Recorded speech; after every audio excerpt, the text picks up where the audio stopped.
Күй ол көне заманнан бері келе жатырған, бізбен бірге жасасып келген киелі қасиетті, сұлу да сырлы өнер.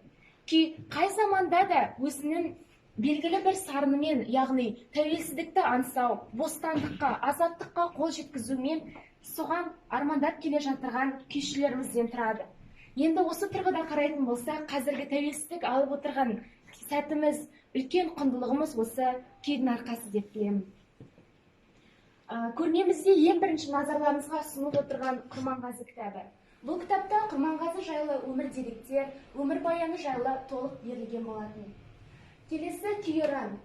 Бұл Ахмедияровтың кітабы, бұнда өзінің күйлерінің ноталары белгілеген, және де бұл кітапта Құрманғазы атамызға арналған Ақжелен деген күйдің ноталары жазылған.